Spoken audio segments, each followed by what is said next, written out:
All right, so we're going to jump in and talk about umpire interference. And when you do a quick index search in the very back of your rule book, you'll find these three rule references, Rule 2, and then two different ones in Rule 5.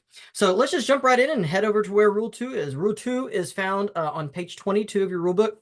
And just as a disclaimer, anytime that you see Rule 2 or think of things in that rule, that is the definitions rule. So it is going to give you specific definitions to all the major terms that are used throughout the rule book. It doesn't necessarily have any penalties in Rule 2 because that's, again, we're working to define the terms so that way they can be later worked with in the rest of the rule book. But Rule 2 is always a great space to work with when you're starting to think about topics. So here we go, umpire interference. 2 points here. Number 1, umpire inadvertently moves so as to hinder a catcher's attempt to throw. Or 2, when a fair ball touches an umpire, as in 5-1-1F, or a thrown ball in 5-1-1G. So right here, it already cross-references the other two rules in Rule 5 that we will visit. Hey, why don't we take a look at those rules right now? So here we go. Rule 5-1-1F and G are applicable. So let's go to page 40 in our rule book now. And this is into the section that says a ball becomes dead immediately. And so when you go back through, this whole section 5-1-1, there's just a whole bunch of things of describes when the ball becomes dead immediately. And so this is one of those. So a ball becomes dead, as listed in the F1, says a fair batted ball touches an umpire before touching any fielder and before passing any fielder other than the pitcher. So a batted baseball gets hit, and let's say an umpire is in B or C position. And so if they get hit with a batted ball before it passes anybody else other than the pitcher, even if the pitcher deflects the baseball, that still is not, that still doesn't, qualify for this rule. So now if you're in A position, or you think in 3 and 4 man umpiring, if you're in D position, meaning you're behind the first baseman or you're behind the third baseman, if a ball touches you, then a fair batted ball touches you, then, and it has passed the first baseman, well, then this rule doesn't apply. This is only if it's before passing any fielder other than the fielder or other than the pitcher. And then but number 5 says a batted ball lodges in a player or umpire's equipment or uniform. So we could have, a batted ball come up and maybe gets caught in your jacket or something like that, or maybe it takes a weird hop and gets caught, I don't know, in your arm, or, somewhere where the ball lodges into that. Very rare, but it also is covered in this rule as well.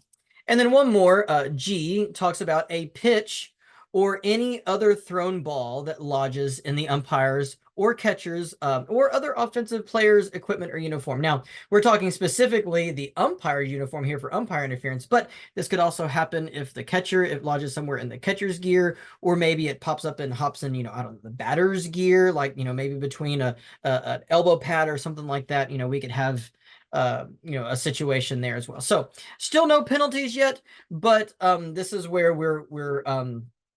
this is what we're looking at as we can define this rule. Now, all of these penalties come from page 3 of the 53 of the penalty table. This is one of my biggest frustrations that I have with the NFH rulebook, is that you have all of these rules, but then right next to it, you don't have like the penalties for it. You have to go fetch and find where the penalties are. So if you have not, dug into page 53 yet, this table right here, I'm trying to show it to the kid. This table has so many really important information that helps us through these different situations, okay? So we're going to just go one at a time. So the top one, a batted ball hits an umpire before passing a fielder. So that one is going to be a 1 base award from the time of pitch, and the runners advance if they're forced. So let's say there's a runner on first base, ball hit up the middle, it hits the umpire in B position. We're going to call time immediately because, again, remember, that's how we discussed the rule, where the previously rule, the ball is dead immediately. Batter runner is going to get first base, and R1 is going to be moved up to second base because he is forced. Now, same situation, but let's put runners at first and third. Runners at first and third. Ground ball up there. Now the base umpire gets hit. Batter runner is going to get first base. It's a dead ball immediately. Batter runner gets first base. R1 goes to second base. R3 stays put. R3 is not forced to advance on that one. So a little bit of a tricky mentality, but remember the runner only advances if he's forced. Another one, a pitch lodged in an umpire's uniform or equipment. And again, you have to know that this is a pitch being lodged in an umpire player's uniform. So ball's going to be dead immediately, time. And then it is one base from the time of pitch. And that's for the runners that are on base because the ball goes out of play. So, and also it can apply to the batter as well if it's ball four, right? Because the ball is, it's going to be ball four. So the batter gets to have, first base. That's a little bit redundant, but it's one of those little asterisks in the rule book that says that it also applies to the batter as well. So, say runner at second base, pitch ball goes in and comes up and gets caught, let's just say it gets caught in the catcher's ball bag or the umpire's ball bag. That has happened before. Penalty for that, it's a pitch ball, so time, we're going to kill the play immediately. The runner at second base gets to move up one base. So R2 goes to R3. If it happens to be ball four for the batter, then the batter also gets first base as well. Another situation, a fair batted ball or a thrown ball lodges in a defensive player or umpire's uniform or equipment. And this one we have to kind of think of, the ball is in play now. So a batted ball or a thrown ball that lodges. And this one is going to be two bases from the time of pitch. Notice that this is different than the umpire getting hit with a baseball. This is the way that the lodged ball rule works in this one. So I cannot imagine a thrown ball or a batted ball getting lodged in an umpire's equipment or uniform, but crazier things have happened on a baseball field. So this is going to be two bases from the time of pitch.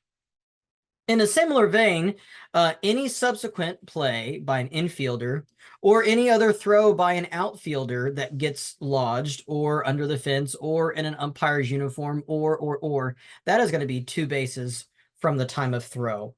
And this rule follows both of these last two, just simply follow the same rules as a ball being out of play. So if you've memorized the runner penalties for a ball being thrown out of play, you're going to be able to get this one right. Because at the end of the day, a lodged ball is a ball that has gone out of play. And so you need to know where the runners get awarded accordingly.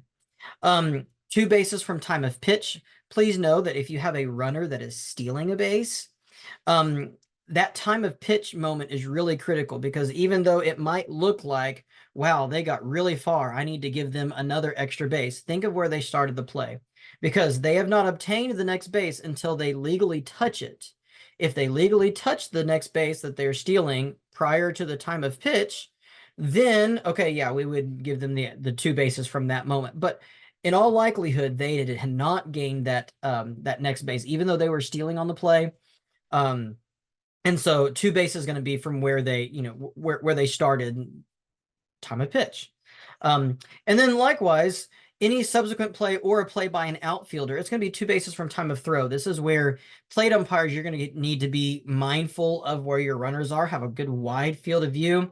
So that way you can see, hey, where this runner was at time of throw. Because if an outfielder is throwing, let's say there's a play at the plate.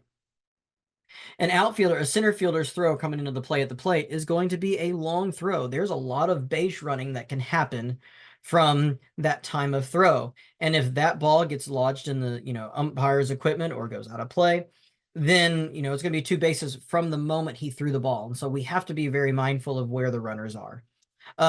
Another quick note on this.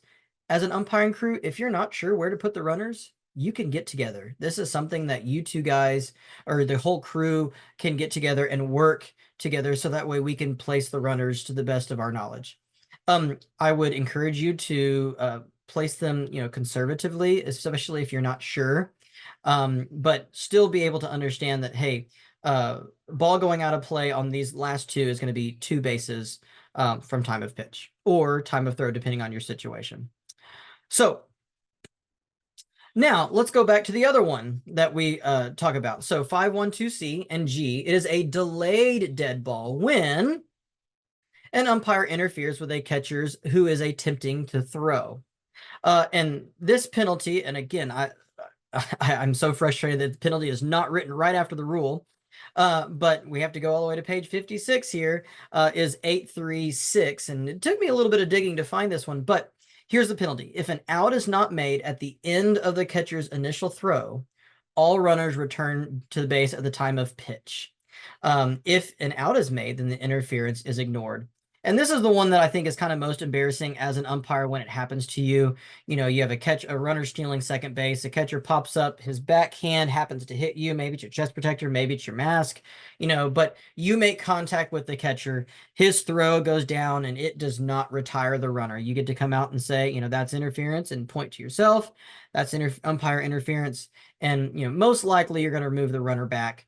Now, some catchers have really strong arms and they can still, despite you, you know, making contact with them, despite despite that happening, they still can record the out. And if that's the case, you get lucky because then you get to say, you know, that's interference, point to you. And then at the end, you get to drop your hand and hope that no one ever sees you. This is really important to call in the moment because it is a delayed dead ball. So as soon as that contact is made, you need to own it so that the catcher knows, so the coach knows, so everybody knows, hey, that's umpire interference. So how do you call it? I've been signaling a little, I'll back up a little bit. So you can just say that's interference and just point to yourself just like this. It's a little embarrassing, but it happens. We need to know that, hey, this is what it is. That's interference. And then just kind of see what happens. If the throw happens to retire the runner, great, wonderful. Then you get to ignore it. If not, then you need to come out. Time, that's umpire interference, runner back to first base, or wherever they started from in that scenario. So to recap, umpire interference, we have three different scenarios to think about. First one is a lodged ball in an umpire's uniform or equipment. This could be a lodged ball from a pitch. This could be a lodged ball from a batted ball. This could also, number two, you'd interfere with the catcher's throw. So just what we just talked about. Or third, you're hit by a batted ball prior to passing any other fielder other than a pitcher. These are the only three scenarios that umpire interference can happen.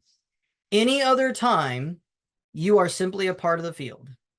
So a few things that are not included on this list that are really important to note is, first of all, if you have a runner that rounds first base and collides with an umpire, that's not interference. You are a part of the field. Another one would be as if a outfield throw comes in and you happen to be in the line of throw and you get hit with the throw and it just bounces off your body and goes somewhere else. You're part of the field. So please be mindful of that. Don't insert yourself just because you accidentally come into play, because I mean, if you're umpiring long enough, it's going to happen to you. Just because you find yourself accidentally impacting the play, it does not necessarily mean it's interference. Is it something that you probably shouldn't be there? Yes, but it's not necessarily interference. So again, the three scenarios we have for umpire interference: lodged ball in an umpire uniform, either a pitched ball, a batted ball, or a thrown ball. Okay. Two, interfering with the catcher's throw. Or three, getting hit by a batted ball prior to it touching fielder other than the pitcher.